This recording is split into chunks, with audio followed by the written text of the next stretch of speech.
Queridos hermanos y hermanas, bienvenidos en nuestro estudio de Departamento de Escuela Sabática. Con ayuda del Señor tenemos una nueva lección para presentarle. Una lección con un título muy interesante, el respeto por la vida. Yo creo que todos tenemos un respeto por la vida, ¿verdad, Raquel? Estamos junto con nuestra querida hermana Raquel en nuestro estudio y nos gustaría empezar con una oración en silencio.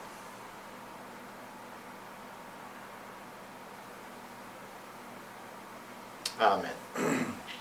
Como siempre vamos a tener un repaso de la estructura de la lección para poder evaluar y entender la forma, la estrategia de nuestra enseñanza en la escuela misionera. El respeto por la vida empieza con un testimonio muy importante, muy interesante. También seguimos con el primer subtítulo, consecuencias de quitar la vida.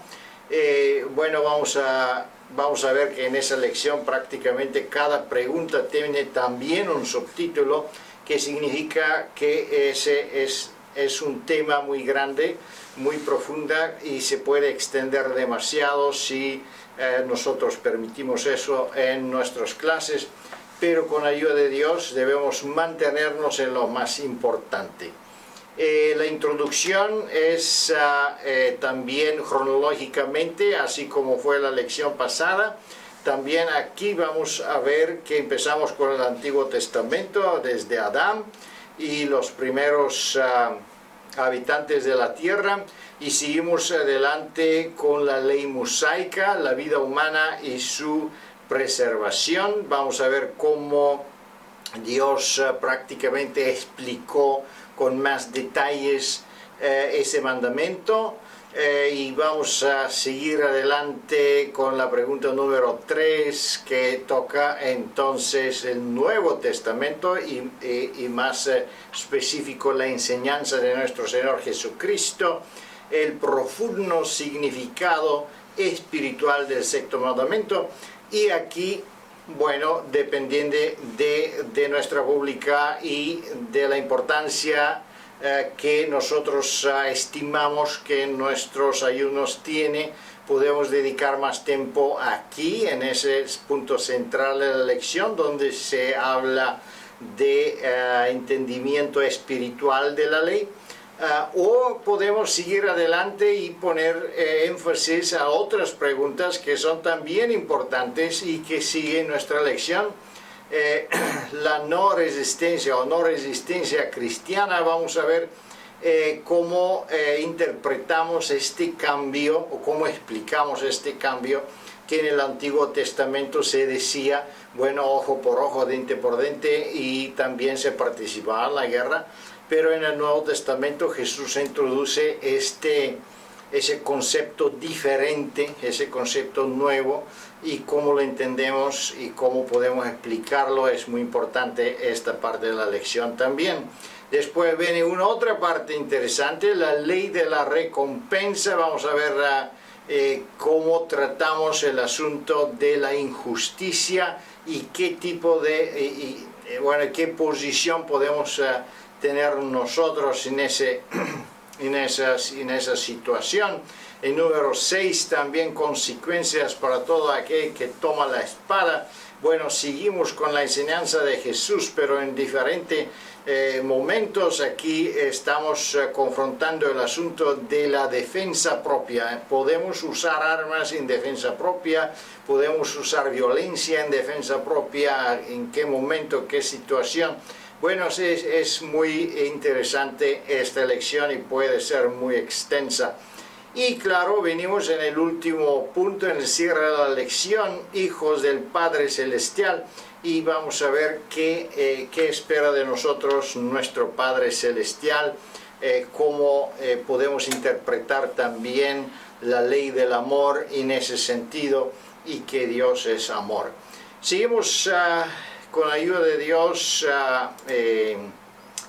en análisis de todas las preguntas. Con ayuda de Dios estamos junto con nuestra querida hermana Raquel y vamos a ver la primera pregunta. ¿qué sentencia fue pronunciada sobre Caín después de que éste diera muerte a su hermano? ¿Qué sucedió prácticamente casi inmediatamente después de la caída del hombre, de que ellos estaban expulsados de Edén? Y bueno, sabemos que cambió la naturaleza humana y toda la desgracia que siguió por el pecado que se cometió. Es interesante la forma en que Dios se aproxima a Caín e intenta hacerle comprender la gravedad de su acción. Y utilizó el sistema de la interpelación, es decir, le hizo una pregunta: ¿dónde está Abel tu hermano? Y es lamentable la reacción que tuvo Caín al decir no sé. ¿Y soy yo acaso guarda de mi hermano? Ahora el Señor vuelve a presentarle otra pregunta y le dice: ¿qué has hecho? Y la declaración significativa en relación directa a la pregunta es: la voz de la sangre de tu hermano clama a mí desde la tierra. Esta declaración nos permite comprobar que la muerte o quitar la vida a un ser humano es un acto que el Señor describe, en este caso en una forma poética, como la sangre, que es el símbolo de la vida, que ha sido derramada y absorbida por la tierra, clama por el quebrantamiento de un derecho legítimo únicamente para Dios. Es decir, el Señor es el único que está autorizado tanto a dar vida como a retirarla. Cuando un ser humano toma este derecho sobre sí, está suplantando la autoridad de Dios, está negando la autoridad de Dios sobre la vida, y por lo tanto el Señor aquí pronuncia una maldición sobre esta acción. Y es interesante comprobar cómo el Señor establece un principio importante en Génesis 9:6 al declarar: el que derramare sangre del hombre, por el hombre su sangre será derramada, porque a imagen de Dios es hecho el hombre. Así que ningún ser humano que que sufre una muerte violenta queda sin tomar en consideración por Dios al culpable que ha cometido tal acción. Y se nos dice que precisamente porque hemos sido hechos y creados a la imagen de Dios, el gran honor que Él nos ha concedido por este hecho también eleva nuestro valor como ser humano.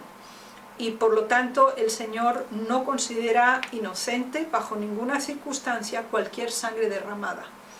Esta declaración nos permite comprender que el Señor no autoriza derramamiento de sangre bajo ninguna circunstancia, lo considera un pecado hacia él mismo, hacia el ser que es agredido, y también un pecado contra la propia alma del agresor. Muchas gracias, Raquel. Es interesante que prácticamente el conocimiento de la ley de Dios y este mandamiento específicamente también existía antes de Sinaí, antes de que se entregó en las manos de Moisés, que significa que la ley de Dios de verdad existía y se conocía por los habitantes de la tierra desde la creación. También es interesante que la venganza no debía estar en las manos del hombre, porque Dios se preocupa de la venganza. Dios se preocupa de la recompensa de cada obra que es buena y que es mala, y en ese caso tenemos esa prueba, porque no fueron más habitantes en la tierra, no fueron otras personas que madre y padre de Caín y Abel, pero Dios sí se preocupó. Él apareció personalmente y ejecute un juicio contra este crimen. Seguimos adelante y vamos a ver, se va a desarrollar este tema en otras preguntas. Vamos a ver la segunda pregunta. ¿Qué mandamiento repitió el Señor oralmente y por escrito para proteger la vida humana? Y vamos a ver cómo refleja ahora este mandamiento en la ley mosaica. Ahora estamos tratando exactamente el sexto mandamiento en Éxodo 13, con la declaración no matarás. La extensión misma de este mandamiento en su versión más aclarativa la encontramos en el capítulo 21, versículos 12 hasta el 14. Y es importante el principio que el Señor establece a nivel introductorio. El que hiere a alguno, haciéndolo así morir, él morirá. Es decir, el Señor no considera, reiterado de nuevo en esta pregunta, ningún elemento justificable para que otra persona elimine la vida de otra. Sin embargo, en los versículos 13 al 14 de Éxodo 21 tenemos un matiz interesante. Si la muerte se produjo accidentalmente, es decir, si la persona no tenía ningún plan, ninguna enemistad con esta persona que ahora ha muerto, tenía la opción de huir a una ciudad de refugio. Y allí se juzgaría si realmente había sido intencional o no. Si se declaraba intencional, él era ejecutado. Si se declaraba no intencional, igualmente debía permanecer dentro del recinto de la ciudad, puesto que si salía de ella antes de la muerte del sumo sacerdote, quien tuviera que vengar la vida tomada podía sacarle la vida a él.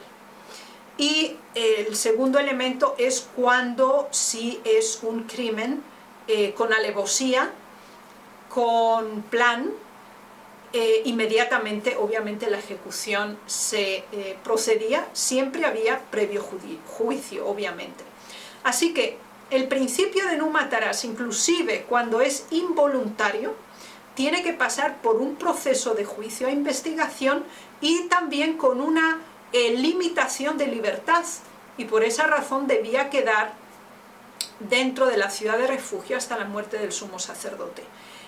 Con estas dos modalidades de juicio nos damos cuenta cuán sagrado y cuán elevado es el valor que Dios ha dado al ser humano, y que Él es el único dador de vida y también el que puede tomar la vida de nuevo. Ninguno de nosotros como seres humanos tiene derecho a hacerlo.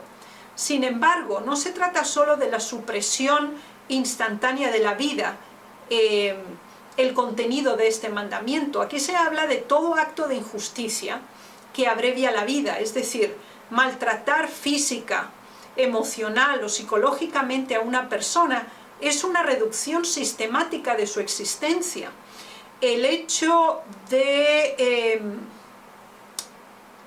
perjudicarnos en nuestra salud, de tener prácticas que son contrarias a la preservación de la salud, es una forma de reducir nuestra vida. La satisfacción del apetito incontrolado,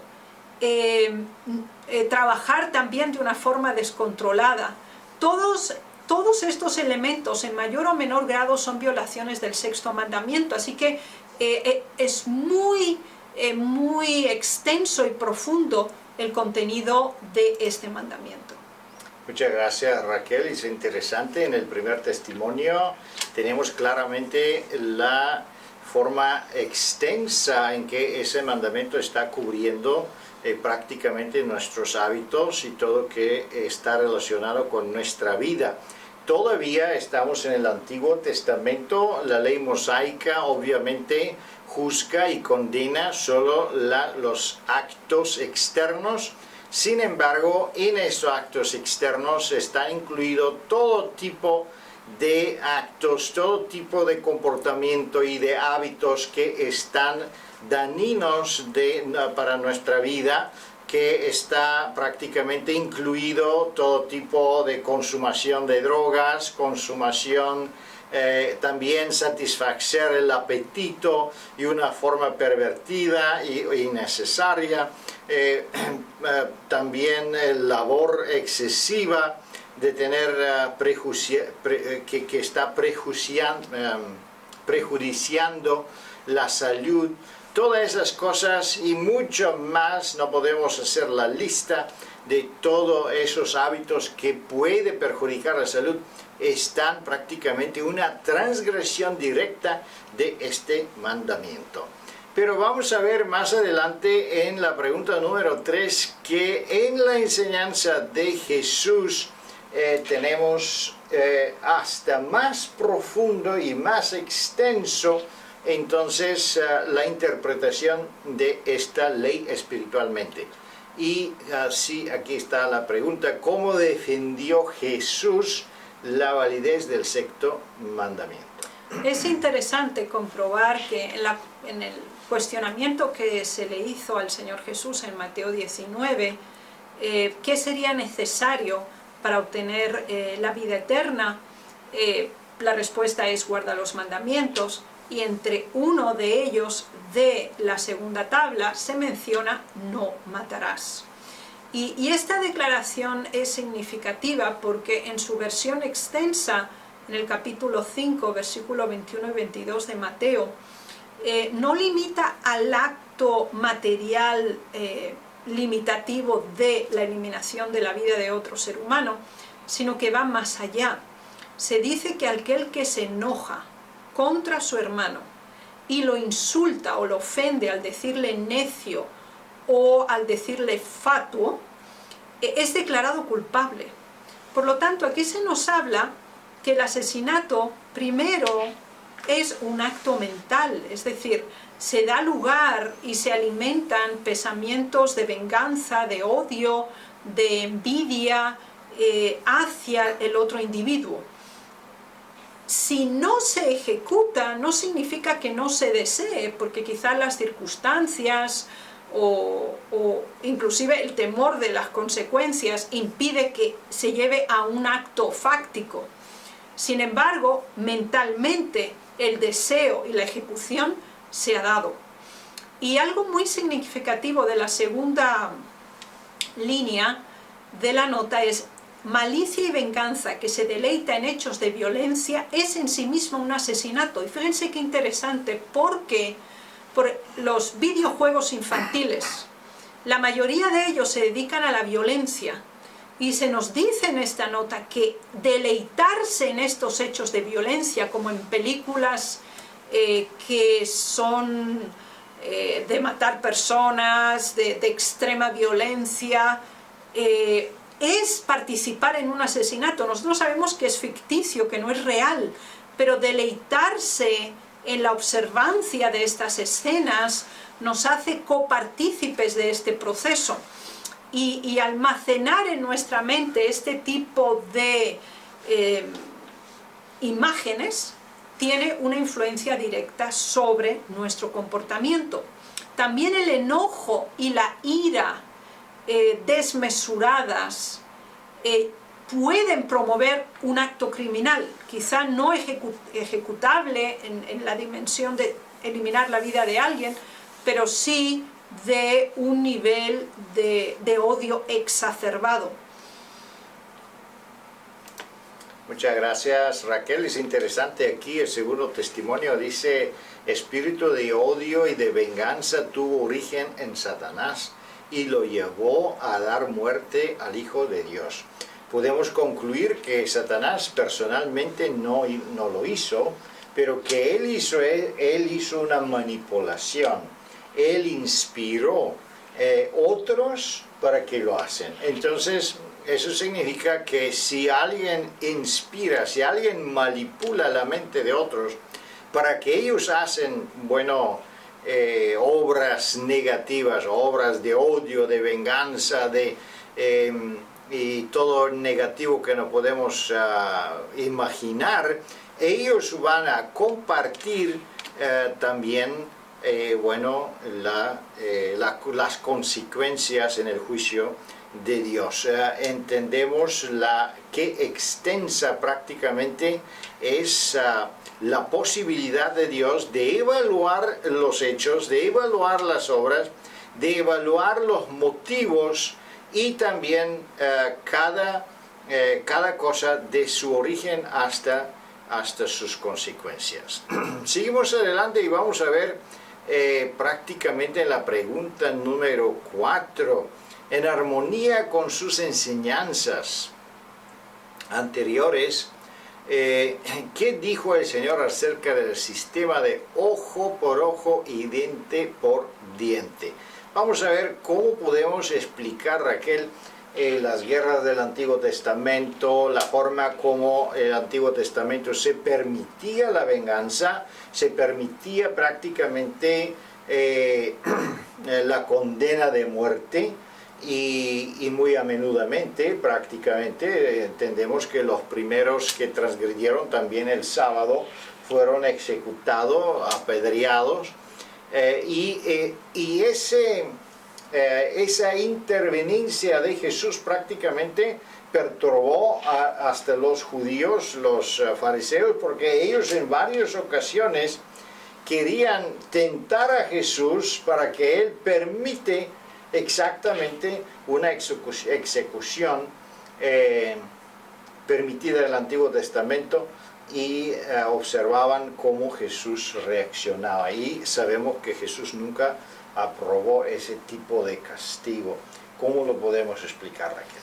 Bien, el primer elemento que tenemos que tener en cuenta es el contexto histórico en el cual el Antiguo Testamento fue dado, y en concreto estas regulaciones acerca de los crímenes. El primer elemento es que el pueblo de Israel es constituido como una nación después de su declaración de independencia, cuando salen de Egipto. Sabemos que en el proceso de peregrinaje se les establece todo su código civil, la constitución de la nación, y cuando ya entran en Canaán, entonces ahora ya cuentan con un territorio geográfico específico que conformaba la nación de Israel. Esto significaba que al ser el pueblo de Dios sinónimo de una nación específica y de un grupo étnico concreto, requería una serie de regulaciones específicas.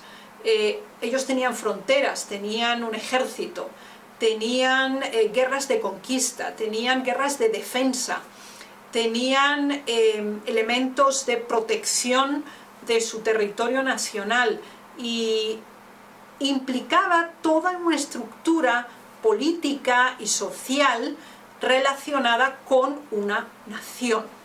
Esto es el periodo del Antiguo Testamento. Sin embargo, nosotros tenemos una profecía especialmente significativa de los 490 años, por medio de la cual se establecía el fin de la nación de Israel como exclusiva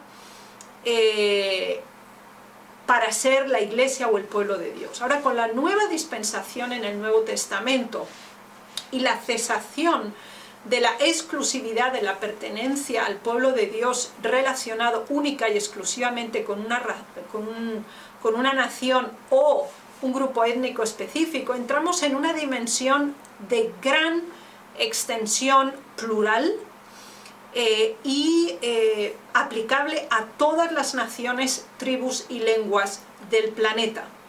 En este momento, por lo tanto, la comprensión de los limitantes para la ejecución de leyes sociales, civiles o políticas está relacionado con las áreas geográficas en las cuales cada individuo o creyente se encuentra. Por lo tanto, hoy la Iglesia pues no tiene ninguna capacidad ejecutiva a nivel legal, en el sentido de establecer castigos, penas de muerte o penas capitales en ningún momento, ya que ese derecho ha sido cedido a los poderes políticos correspondientes de cada nación, ya que actualmente ninguna nación es el pueblo de Dios. Ahora bien, el Señor Jesús, preveyendo este paso transitorio de la antigua dispensación a la nueva dispensación, la cual Él mismo fue el introductorio, expresa, dice, antes se había dicho ojo por ojo y diente por diente, pero yo os digo ahora, es decir, aquí tenemos justo el paso entre la antigua y la nueva dispensación. No resistáis al que es malo, antes a cualquiera que hiera en la mejilla derecha, vuélvele también la otra, y al que te pone a pleito y quitarle la túnica, déjale también de la capa, y a cualquiera que te obligue a llevar carga por 1 milla, ve con el 2, al que te pida dale, y al que quiera tomar de ti prestado, no se lo rehuses. ¿Qué entendemos por cada uno de estos elementos comparativos que a nivel paralelo el Señor expresa? Que no debemos, como cristianos, en nuestra era presente, envolvernos en ningún acto de venganza, en ningún acto de violencia y en ningún acto de revancha con animosidad ni ningún tipo de hostilidad. Eso significa que tenemos derechos como seres humanos, los cuales no deben ser pisoteados, y sí tenemos el derecho de apelación y sí tenemos el derecho de queja cuando se han hecho abusos civiles o religiosos o sociales. Sin embargo, nunca podemos hacerlo a nivel físico, nunca podemos portar las armas, nunca podemos pretender una agresión física o violenta o cruel en cualquiera de estas situaciones. Debemos ser cooperativos, propicios a hacer la paz, preocuparnos del bien ajeno, promover la ayuda a los demás, ofrecer nuestra colaboración y en ningún momento buscar una compensación ni injusta ni mucho menos por la fuerza. Muchas gracias, Raquel, muy interesante. Prácticamente por eso no participamos nosotros en la guerra, porque consideramos que no hay ningún país o ningún sistema política que representa prácticamente Dios aquí en la tierra. Es una iglesia internacional, es un pueblo internacional, y por lo tanto no podemos resolver ningún problema con la guerra. Incluidamente Israel, ¿verdad? Israel político, entendemos que no es más el pueblo de Dios. Hay muchos rumores que posiblemente se preparan una reconstrucción del templo que posiblemente puede dar muchas interpretaciones de la restauración absoluta ahora de Israel y de su poder como representante del pueblo de Dios en la tierra, pero nosotros sabemos que las profecías están muy claras en este sentido. Seguimos más adelante con la pregunta número 5. ¿A quién le corresponde la venganza? Vamos a ver, seguro cada uno de nosotros ha enfrentado injusticias en el mundo, injusticia de los juicios, injusticias en los gobiernos, injusticias en la iglesia inclusivamente. ¿Y qué podemos decir en esa situación, Raquel? Bien, las citas de Romanos 12, 17 al 21 contestan a esta pregunta porque presenta principios fundamentales que deben ser orientativos y de hecho lineamientos que debemos practicar en nuestra vida. El primero de todo es: no paguéis a nadie mal por mal. ¿Qué significa esto? Que inclusive cuando podemos sufrir algún abuso o alguien puede tratarnos mal o levantar un falso testimonio acerca de nosotros, nunca nosotros como cristianos tenemos el derecho de reproducir ese mismo comportamiento para perjudicar a la persona que inicialmente nos ofendió. Así que esa relación mal igual a mal no es un principio, sino que el principio que debe tener el cristiano es: vence con el bien el mal. De hecho, en este sentido son contradictorios. La regulación en el mundo en general es: si tú me haces, tú me la pagas, es decir, mal por mal. La declaración del cristiano es: tú me has hecho mal, yo te voy a hacer bien. Y el Señor lo dice cómo se consigue vencer el mal. Dice: si tu enemigo tiene hambre, dale de comer. Si tiene sed, dale de beber. ¿Qué significa esto? Que inclusive cuando una persona nos ha hecho mal, pero llega el momento en que tiene necesidad y acude a nosotros, estamos en el deber de ayudarle en la medida en que nosotros podemos. Inclusive cuando es nuestro enemigo, es decir, cuando obviamente nos ha demostrado su desprecio, su odio, y quizá nos ha hecho un mal deliberado. Es nuestro deber ahora compensarle con el bien, cubrir la necesidad de ese individuo. ¿Por qué? Porque de esa manera se le da una enseñanza objetiva y se le permite reflexionar y avergonzarse sobre su propio comportamiento, y se acumulan ascuas de fuego sobre su cabeza porque el mal que él ha hecho no ha tenido réplica, sino que ha recibido bien, lo cual hace que su mal sea tanto más grande por ese mismo. Ahora tenemos otros principios más.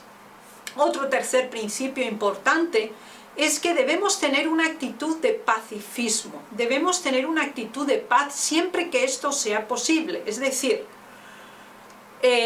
nosotros nunca debemos motivar una pelea, nunca debemos motivar una acción de violencia, de crueldad o de ofensa, nunca jamás. Si tenemos temperamentos muy agitados, coléricos o sanguíneos, tenemos que pedirle a Dios que nos dé un espíritu de calma, porque en ningún momento nosotros podemos entrar en un enfrentamiento de ningún tipo, sea físico, sea psíquico o emocional. Nuestra parte es la paz. Cuando inclusive los gobiernos no nos garantizan esta paz, ya que nos obligan, por ejemplo, a tener que participar en acciones bélicas, que son asesinatos abiertos y genocidios, solamente que son políticamente legales, tampoco nosotros podemos participar. Así que este principio tiene que estar claro.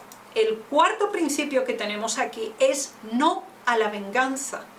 Es decir, la venganza tiene un aspecto muy extenso, porque la venganza implica que no se ha perdonado. Es decir, si alguien nos ha ofendido y nosotros mantenemos el rencor, alimentamos el odio y la adversión hacia esa persona, esto llega a unos niveles de control del propio comportamiento que nos lleva a buscar el mal, a desearle el mal y a promover que a la persona le vaya mal. Y si tenemos la oportunidad, pues dañarle en forma extensa. Ese principio de venganza no es propio de un cristiano. Si hemos sido ofendidos, si no ha habido ninguna compensación, no se ha pedido perdón, la ofensa no ha sido indemnizada y parece que, bueno, que el mal hubiera triunfado, el que no has hecho mal, pues no le pasa nada. Obviamente uno siente el dolor por esa situación injusta, pero nunca debe ni alimentar ese odio, ni promoverlo en otros. Lo único que tenemos que hacer es llevarlo a Dios. Y sabemos que el Señor sí hará justicia.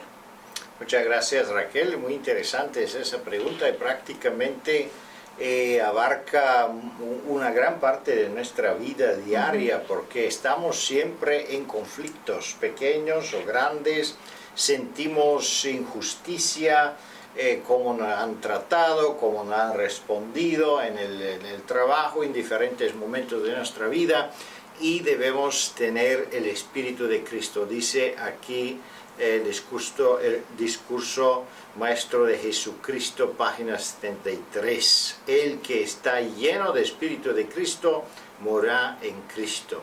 El golpe que se le dará a él cae sobre el Salvador, que lo rodea con su presencia. Es increíble la forma como lo presenta la palabra de Dios. Prácticamente que debe vengarse es el Señor, porque si nosotros pertenecemos a Él, entonces todo lo que nos están haciendo a nosotros lo están haciendo prácticamente a Dios.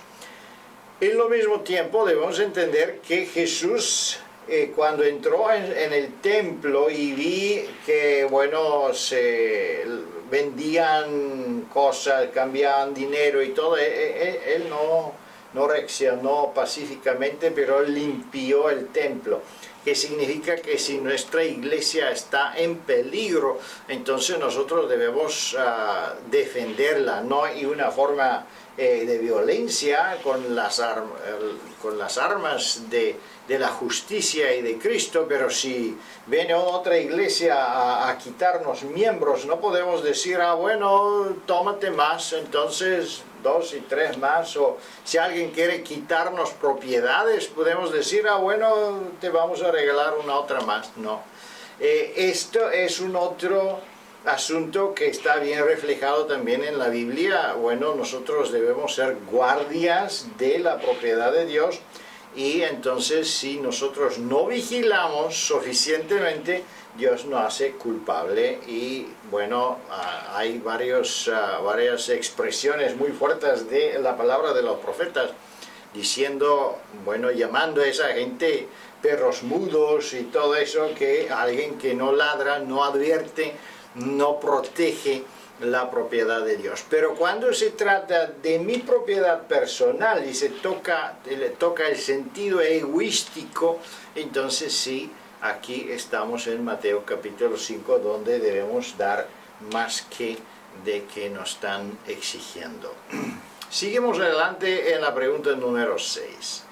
En armonía con el principio de la resistencia, ¿qué dijo el Señor a uno de sus discípulos cuando éste se sintió compelido a usar la fuerza contra la fuerza? Bueno, es la defensa propia.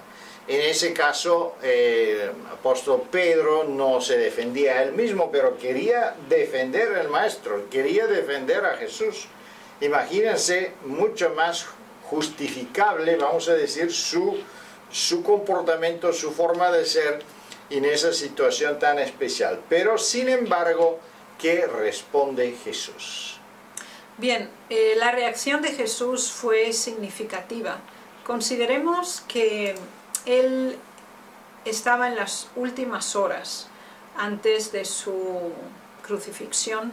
Sabemos que había pedido a 3 de sus discípulos que lo acompañaran en la oración, y en este contexto es cuando también Judas dirige a un grupo de soldados armados, a los sacerdotes, el sumo sacerdote y los fariseos con otra turba de gente que acompaña, con el fin de arrestar a Jesús en la noche.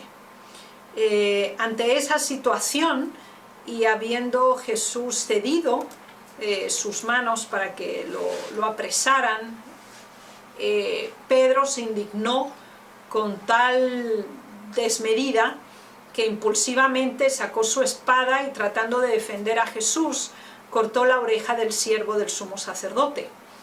Y al ver Jesús lo que había hecho, él inmediatamente se libró de las ataduras de sus manos, y entonces ahora le pide a Pedro y lo amonesta que por favor ponga la espada en su lugar. Tomó la oreja y la colocó de nuevo en el rostro de este siervo del sumo sacerdote, y fue restituida inmediatamente. El Señor hizo una declaración imperativa y muy importante en este momento, cuando Él dice que a todos los que tomaren espada, a espada perecerán. Y esto es importante porque el Señor aquí establece un principio que es imperativo para nosotros. El que toma la espada y hiere con espada, él mismo perecerá a espada. El Señor aquí niega, rechaza cualquier tipo de acción criminal y de agresión física a otro ser humano. Y el Señor entonces declara, dice: ¿no sabes tú que si yo le pido a mi Padre, Él me mandaría más de 12 legiones de ángeles? Es decir, una por cada una de sus discípulos. En ese tiempo el número de las legiones, de los soldados que formaban las legiones, cambió en número por el periodo del Imperio Romano, pero en este periodo eran 5.000 soldados por legión. Por lo tanto, imaginémonos, multiplicando 5.000 por 12, la multitud de ángeles que podían venir en defensa de Jesús. Y aún así se produjo una completa cesión voluntaria de Jesús a ser arrestado. Sabemos que él había anunciado repetidamente a sus discípulos antes que él había venido para esta hora y que a esa hora había llegado. Esa es también la actitud cuando llegan en nuestra vida los momentos de persecución y de lucha. Cuando somos perseguidos y seamos arrestados, tenemos que dejarnos arrestar, debemos dejarnos llevar a la cárcel. Aunque el Señor nos avisa, hay que huir, pero si por cualquier circunstancia no se puede y somos arrestados, hay que rendirse a ese arresto. Y no practicar ningún tipo de resistencia en ese sentido. Así que es importante ver que hasta la acción más justa no justifica, valga la redundancia en este caso, ninguna acción violenta o criminal. Muchas gracias, Raquel. Interesante es esta pregunta y también todo lo que Jesús dijo a Pedro. Significa que prácticamente la ley que se aplicaba en el Antiguo Testamento, ojo por ojo, diente por diente, y que cada uno que hace eso mismo, prácticamente el mismo destino, el mismo castigo va a caer sobre él. Sigue vigente, solo que ahora la venganza está en las manos de Dios y Él dispone cuándo y cómo esa venganza y esa recompensa de las obras malas o buenas viene en acción.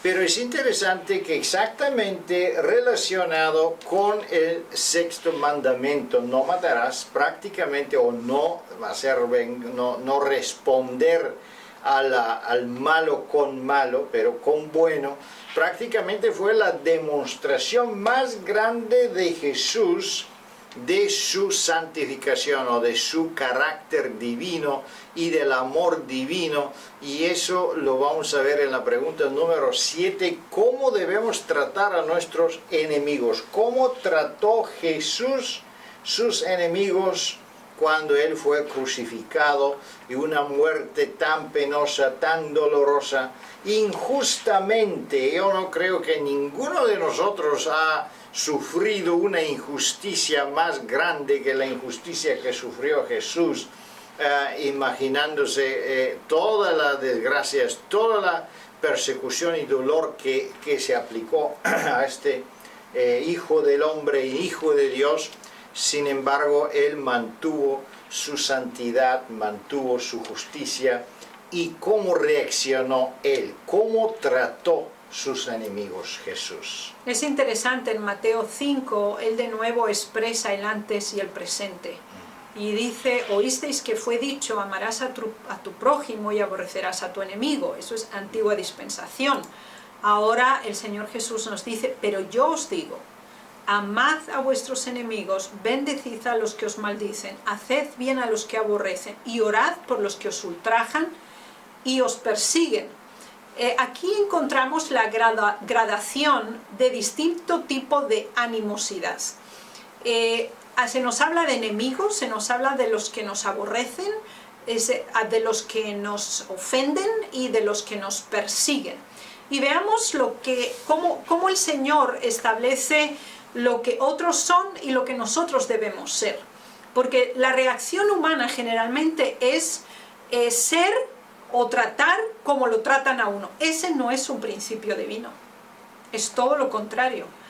Ante la enemistad de las personas, en nosotros debe surgir el amor. Esto no es humano, es divino, pero es fruto del Espíritu y tenemos que pedírselo a Dios. Señor, dame amor por esta persona que es abiertamente mi enemiga y me desea mal.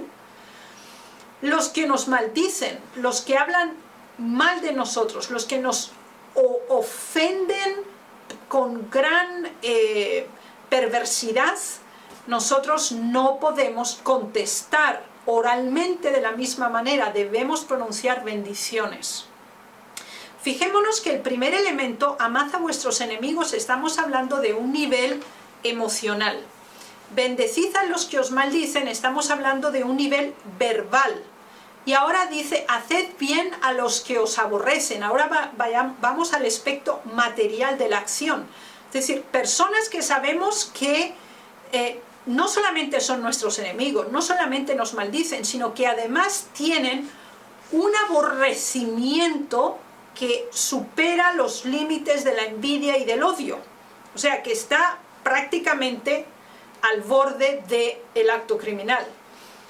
Aún así, nosotros debemos hacerle bien. Y ya se nos ha explicado cómo, si nos necesitan, tienen hambre o tienen sed y acuden a nosotros, debemos ofrecer nuestra ayuda. Y ahora vamos a un elemento de intercesión ante Dios. Fíjense qué interesante, habíamos hablado de nuestro nivel de pensamiento, de nuestro nivel verbal, de nuestro nivel de acción, y ahora de nuestro nivel también mental y expresivo, pero como intercesores ante Dios. Y Dios nos pide que intercedamos ante Él por aquellos que nos persiguen y aquellos que hablan mal de nosotros, hasta niveles desmesurados. Y todo ello, ¿por qué? Para que seamos declarados hijos de Dios. ¿Por qué razón? Porque si somos sus hijos, debemos ser como es el Padre. Y debemos reproducir los principios, los valores, el modo de comportamiento que Dios mismo expresa y desea que sus hijos reproduzcan. ¿Y cómo es esto? Dice, hace salir su sol sobre malos y buenos y hace llover sobre justos e injustos. Así que el Señor derrama la abundancia de su amor, misericordia, gracia, bendiciones, sin distinguir. Es decir, no es que, bueno, los buenos van a tener lluvia y van a tener sol, y todos los demás van a estar sin lluvia y en oscuridad. Todos en este mundo gozan de la belleza de la naturaleza. Unos se lo merecen, otros no. Unos están en armonía con Dios, otros no, pero Dios no hace distinción. Y esto tiene como propósito que el amor y la amabilidad engendran amor y amabilidad. Y ese es el principio del cielo. Muchas gracias, Raquel, muy interesante. Bueno, tenemos frase tan asombrante que Jesús expresó cuando estaba muriéndose prácticamente en la cruz. Él dijo, Padre, perdónalo, porque no saben qué están haciendo. Prácticamente en el momento más difícil, Jesús oró por sus enemigos y por su salvación. Y es interesante la segunda parte de esa pregunta. Si somos hijos de nuestro Padre Celestial, entonces ¿cómo debía ser nuestra reacción? Obviamente, si tenemos el Espíritu de Cristo, si tenemos la fe de Cristo, si tenemos la justicia de Cristo, entonces debemos reaccionar en la misma manera como nuestro Señor Jesucristo. Si somos participantes de la naturaleza divina, entonces podemos ser capacitados de reaccionar de la misma manera también en una situación tan difícil. Es obviamente imposible reaccionar de esa manera si nosotros estamos dejados bajo la influencia de tendencias humanas caídas, pero bajo la influencia del Espíritu Santo sí podemos alcanzar esa reflexión, ese ejemplo que Jesús nos dejó. Y tenemos también un ejemplo en la Biblia de Stephen, ¿cómo se llamaba? De Esteban, que también fue pedreado, pero en los últimos momentos, segundos de su vida, él también pronunció la misma oración por sus enemigos. Queridos hermanos y hermanas, que Dios le bendiga y le guarde, disfruten esta lección de escuela sabática y con la ayuda de Dios nos vemos durante la próxima semana. Amén.